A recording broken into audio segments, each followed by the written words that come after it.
I'm Hope Violence, and we're at war! Oh, I'm sorry. Am I freaking you out? Did you not get the memo from your commander-in-chief? Pay attention, dipshits! Well, America is under invasion from within. We're under invasion from within. What they've done to San Francisco, Chicago, New York, Los Angeles, they're very unsafe places, and we're going to straighten them out one by one. And this is going to be a major part for some of the people in this room. That's a war, too. It's a war from within. Well, you heard the man. Look, nobody wanted it to come to this. What a terrible thing that our nation should have to turn its vast and ferocious war-making powers in on itself.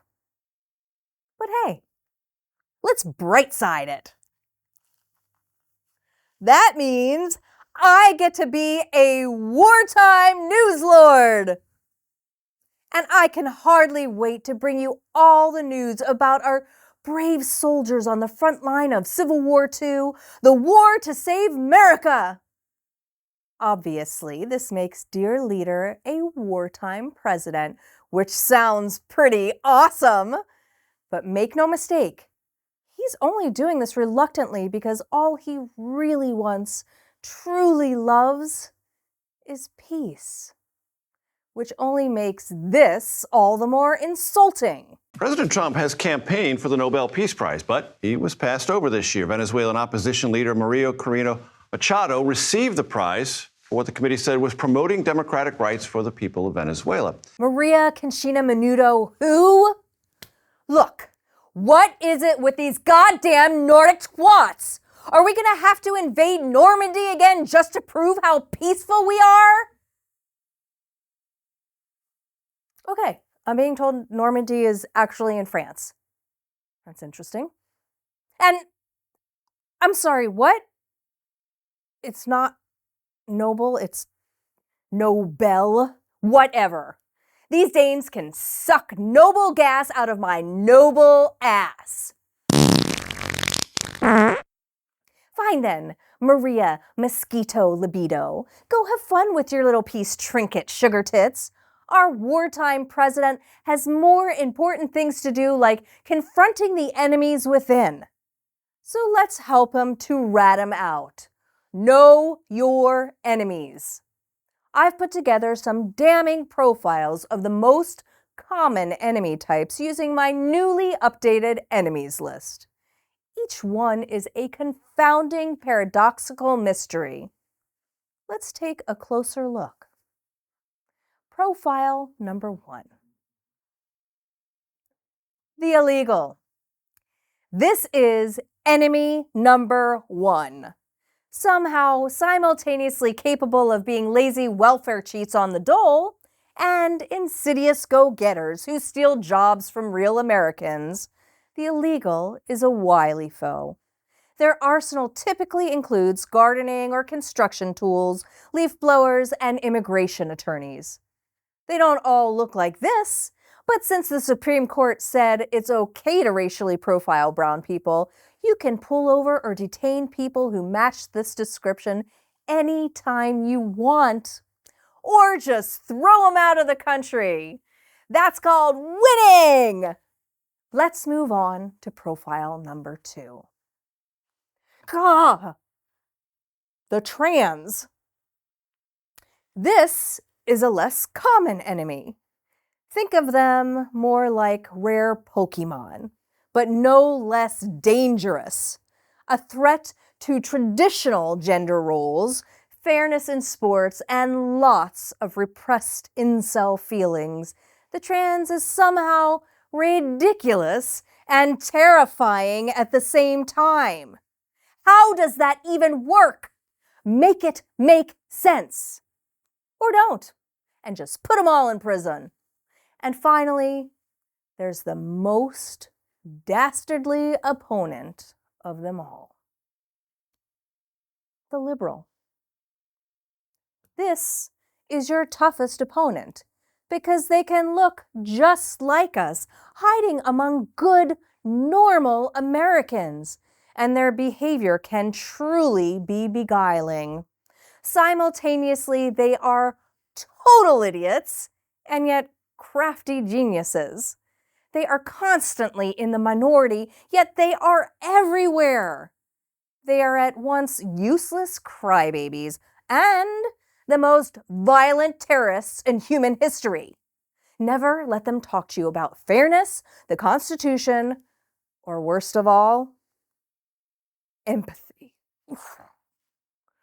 My colleague, Brian Johnson Balls, recognizes how insidious this evil liberal threat can be. Don't you, Brian? I sure do, Hope. Ugh, Brian, what are you doing? You look like a leftist. Just proving a point, Hope. The Antifas are so sneaky, they can even look exactly like us. Or we could look like them. Look, here I am disguised as one of these progressive nihilists at a No Kings rally. That is terrifying. Oh, relax. It's just a disguise. See? Better. Much better. You scared the crap out of me, Brian. Don't do that again. I sure will, Hope. Now that you know your enemies, it's time to stop them. Get to your battle stations, troops! This is scary as hell, right? Oh, you need more scaring. I almost forgot. It's spooky season. Okay then. Prepare to get scared out of your minds. Focusing on Antifa and the terrorists that they are. Let's not make any mistake. These individuals do not just want to threaten our law enforcement officers, threaten our journalists, and the citizens of this country. They want to kill them. Their agenda is to destroy the American people and our way of life. We've been living through a horrific cycle of political violence in this country. We've seen attacks against police officers, federal agents, including the deadly shooting in the ICE facility in Dallas. Night after night, Antifa wreaks havoc on our streets of our cities. Are the Antifa still here? Did the bad liberals go away now? Oh my God! Who knew Democrats could be so scary? And don't believe for a second what they tell you about Antifa. I am pretty sure the word is Arabic for the base or something like that.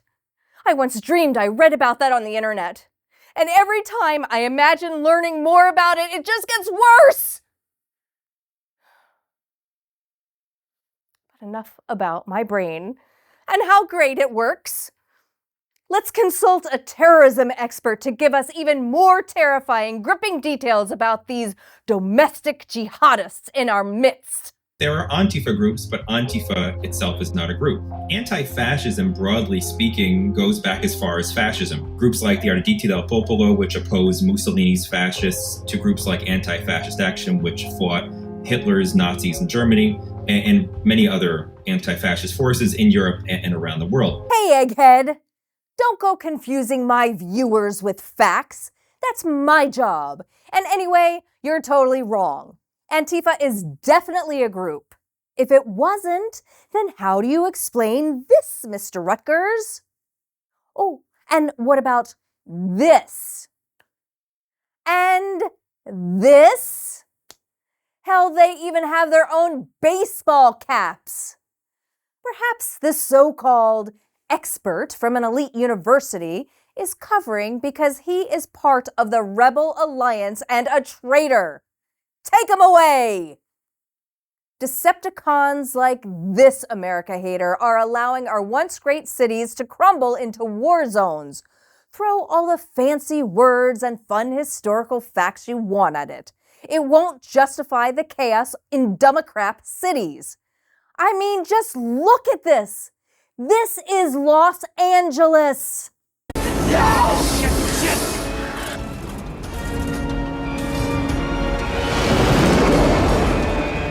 I'm told this is from just a few hours ago, give or take a few decades. Possibly there's even a movie set involved. I don't know. Nothing makes sense in that narcissistic hellhole. Now take a look at this from Portland from like 5 minutes ago. That's actually Gaza City. But you get the idea.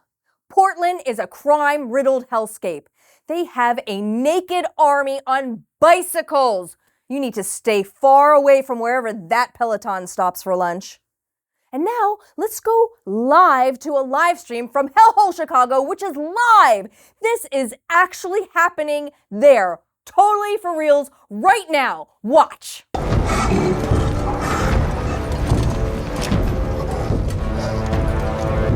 I told them this is what would happen if they drank too much Malort.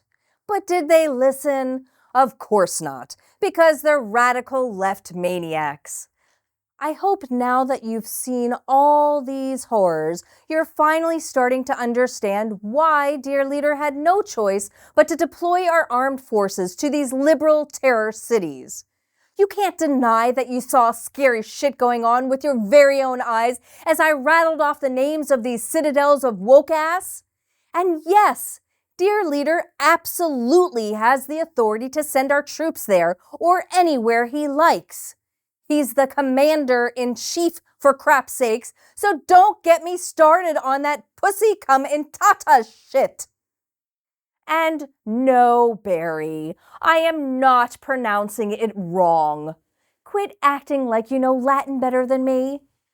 How can I be saying it wrong when everything you say is wrong? I can hardly wait for your answer for that, which will also be wrong. Go back to your cot in the garage. Y'all can stick your pussy comin' tatas in your rectum nearly killed 'em, because this is serious, dumbass! Our cities are on fire! These Democrat-ran cities are lawless terror factories. Their crime rates are off the charts. You don't have to take my word for it. Get the facts for yourself. It's unclear here why we're using these resources in this way at this moment, especially with this huge report coming out last week saying we're at record lows in terms of violent crime in this country. No! God damn it! That's not what you're supposed to say. How could that possibly be true? We all watched the scary footage together. We bonded over our shared fear of something scary going on. This must all be some grand liberal trick. They're so damn crafty. So stupid and yet so brilliant. Damn paradoxical enemies. Look, we gotta do this Civil War thing or I'm not gonna get my bonus. I need a big closer here to finally persuade you that to save your country, you must take up arms against your family, friends, and neighbors. I know. When you need big, turn to Texas. Come on, Texas!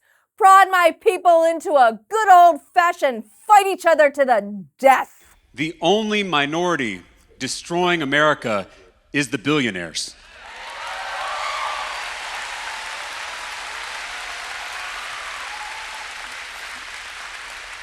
Trans people are 1% of the population. Muslims are 1% of the population. Undocumented people are 1% of the population. We are focused on the wrong 1%.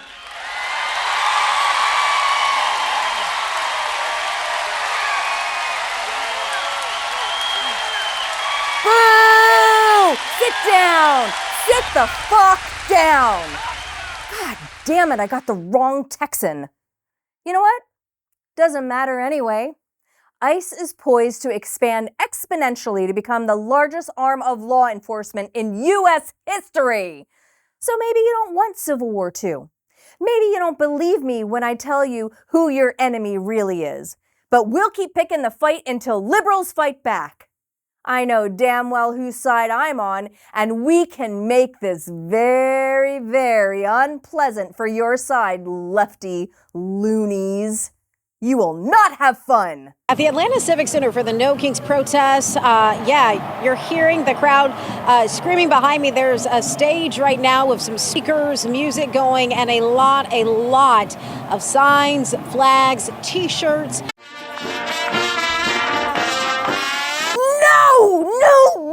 No, you're not supposed to be enjoying this. Stop laughing and partying and being generally nice to each other. Your fun is ruining my fun, you monsters. Shit. I'm Hope Violence, and I have just begun to do violence on the truth.